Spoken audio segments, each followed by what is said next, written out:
تو میرا رب کہہ رہا وخفض، لوگوں کی بدتمیزی کے آگے ذبح ہو جا، لوگوں کی بد اخلاقی کے آگے ذبح ہو جا. یہ مت کہہ کہ میں کتنا صبر کرتا، میں کتنا حوصلہ کرتا، میں کتنا چپ رہتا، میں بھی تو انسان ہوں، میرے اندر بھی تو دل ہے. وخفض، اپنے پر پھیلا کے ان کی ہر بدتمیزی کو سہتا جا، ان کی ہر بد اخلاقی کو سہتا جا، ان کی ہر دل آزاری کو سہتا جا، سہتا جا. بس یہی تیرا کام ہے. قربان جاؤں، قربان جاؤں. اتنے عالی اخلاق کے باوجود اللہ اتنی تاکید کے ساتھ حکم سناتا ہے کہ اپنے پر پھیلا دے، زخمی پرندے کی طرح ذبح ہونے کے لیے تیار ہو جا.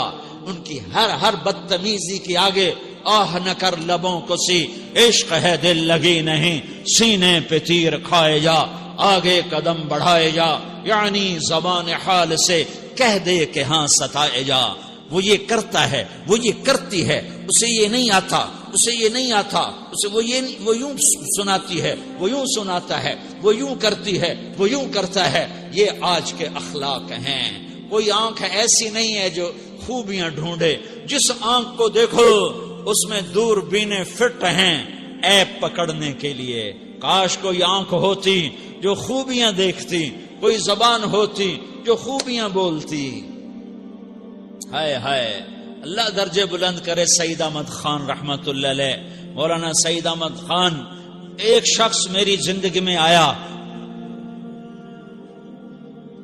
یہ سارا مضمون میں اس کی صحبت سے سمجھا ہوں، کتابوں سے نہیں سمجھا. مجھے کتابیں زبانی یاد تھیں، میں کتابوں کا حافظ تھا، لیکن اللہ کی قسم میں مضمون کتابوں سے نہیں سمجھا. یہ میں اس بندے کی صحبت سے سمجھا کہ اخلاق سیکھنے پڑتے ہیں. اخلاق سیکھنے کی چیز ہے، یہ پڑھنے سے نہیں آتے، یہ پڑھانے سے نہیں آتے. ممکن ہے بخاری پڑھانے والا بد اخلاقی کے انتہا پر ہو، بخاری پڑھنے والا بد اخلاقی کے انتہا پر ہو، کہ یہ چیز پڑھنے سے نہیں آتی، سیکھنے سے آتی ہے. پڑھا، کتابیں زبانی یاد کی، چٹائیوں کے ساتھ سل کے بیٹھ کے پڑھا، نہیں سمجھ میں آئے. ایک ہستی کو دیکھا، ایک اخلاق والے کو دیکھا، اس کے ساتھ چند صبحیں گزری، چند شامیں گزری جو میری زندگی کا سب سے قیمتی اثاثہ ہیں. تو پھر مجھے پتا چلا کہ اخلاق کسے کہتے ہیں، اور اخلاق بھی سیکھنے کی چیز ہے، اور اخلاق ہی انسانیت کا نام ہے. بد اخلاقی ہے تو انسانیت نام کی شے کوئی نہیں.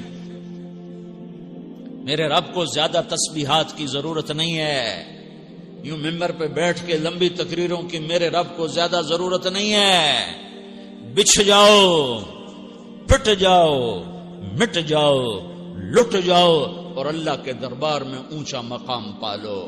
لوگوں کی سہنا سیکھ لو، لوگوں کے زخم سہنا سیکھ لو، لوگوں کی لگائے ہوئے نشتر، لوگوں کے لگائے ہوئے زخم چھوڑ دو رسنے کے لیے، چھوڑ دو گھاؤ بننے کے لیے، چھوڑ دو انہیں گہرا ہونے کے لیے. یہ جتنے گہرے ہوں گے اتنا تم اللہ کو محبوب نظر آؤ گے.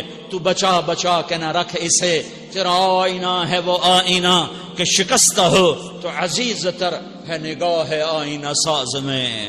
اسے ٹوٹنے دو، اسے ٹوٹنے دو. توڑنے والوں کو کہہ دو آ جاؤ، ادھر آ ستمگر، ہنر آزمائیں تو تیر آزما، ہم جگر آزمائیں. لوگوں کو بولنے دو، عورتوں کو بولنے دو، تم سنتی جاؤ اور سہتی جاؤ اور پیتی جاؤ اور اف نہ کرو اور آہ نہ کرو.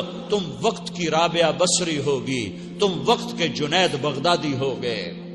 بڑے بڑے مجاہدوں والے اور بڑے بڑے بڑے بڑے عبادات والے، بڑے بڑے عبادات کے قطب مینار، اللہ کی قسم تمہاری گرد نہیں چھو سکتے، تمہاری گرد کو نہیں پا سکتے. تمہیں پہنچنا تو کہاں ہے، تمہاری گرد کو بھی نہیں پہنچ سکتے ہیں. اگر تم اپنے اخلاق قابو کر لو، اپنی زبان پہ قابو کر لو، لوگوں کی دل آزاری پہ چپ رہنا سیکھ لو، لوگوں کی تکلیف پر چپ رہنا سیکھ لو، اور لوگوں کی بدتمیزی پر چپ رہنا سیکھ لو، اور برے سے اچھا بننا سیکھ لو، برے کے سامنے مسکرانا سیکھ لو، تانے سن کر بھی مسکرانا سیکھ لو، تو تمہیں زیادہ نفلوں کی ضرورت نہیں پڑے گی. تمہیں لمبی لمبی تہجد کی ضرورت نہیں پڑے گی. تم وہاں پہنچو گے جہاں کوئی نہ پہنچ سکے گا. تم ادھر جاؤ گے جہاں کوئی نہ جا سکے گا. تمہارے مقامات کو کوئی پا نہ سکے گا آخرت میں، نہ دنیا میں نہ آخرت میں. اپنے اخلاق بناؤ. اپنی آخرت کو بنانا ہے تو اس نفس کو پاکیزہ کرو. یہ نفس پاک ہوتا ہے دو باتوں سے، ایک عبادات سے، ایک اچھے اخلاق سے. اور یہ غلیظ ہوتا ہے، ناپاک ہوتا ہے عبادات کو چھوڑنے سے اور بد اخلاقی کا شکار ہونے سے. بد اخلاقی سب سے بڑی غلاظت اور کبیرہ گناہ سب سے بڑی غلاظت ہے، اور عبادات سب سے بڑی خوراک ہے، سب سے بڑی پاکیزگی ہے. اچھے اخلاق سب سے بڑی خوراک ہے، سب سے بڑی پاکیزگی ہے. گناہوں کا چھوڑ دینا سب سے بڑی طہارت ہے. یہ کرو گے اللہ تمہیں چمکائے گا، تمہاری دنیا بھی بنائے گا، تمہاری آخرت بھی بنائے گا. یہ اخلاق سیکھنے پڑتے ہیں، عبادات کو سیکھنا پڑتا ہے.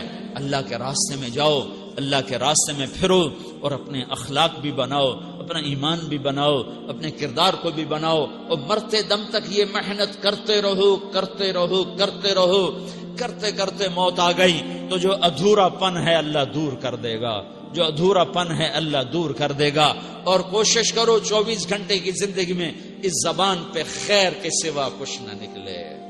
تم بے شک فرض نماز پڑھو، تسبیحات مسنون نہ پڑھو، تو لمبے ذکر نہ کرو، لمبے قرآن نہ پڑھو، لمبے نفل نہ پڑھو. میری ایک مان لو، یہ زبان پہ قابو پالو. اس زبان کو بند کرنا سیکھ لو. اسے ہونٹوں تلے، اسے دانتوں تلے دبانا سیکھ لو. یہ ہونٹوں کے در بند کرنا سیکھ لو. یہ مدرسے کے طلبہ نظر آ رہے ہیں، ان کو شیطان کوئی دعوت دے گا شراب پیو، ان کو کوئی شیطان دعوت دے گا کہ جوا کھیلو، ان کو دعوت دے گا غیبت کرو، ان کو دعوت دے گا فلاں کی برائی کرو، ان کو دعوت دے گا اس کے عیب ڈھونڈو اور اس کو چسکے لے کر بیان کرو. یہ اس گناہ کی مار دیتا ہے، اس میں ایسی مار دیتا ہے کہ نمازیں صاف ہو جاتی ہیں، عبادات صاف ہو جاتی ہیں، علم صاف ہو جاتا ہے، تبلیغ صاف ہو جاتی ہے. ہمارے استاد مولانا زار شاہ صاحب رحمت اللہ علیہ ہمیں فرمایا کرتے تھے، جب وہ کبھی غیبت کی نفرت بٹھاتے تو فرمایا کرتے تھے تم سب سے زیادہ کمائی کرنے والا طبقہ ہو طلبۃ العلم، لیکن ایک بول کر ساری کمائی پہ پانی پھیر دیتے ہو. تو میرے بھائیوں چاہے دین والے ہو چاہے دنیا والے ہو، مدرسے والے ہو کالج والے ہو، ایک عبادت کو بناؤ، ایک اپنے اخلاق کو بناؤ تو اللہ تمہارے ساتھ ہے. دنیا بھی تمہاری ہے، آخرت بھی تمہاری ہے.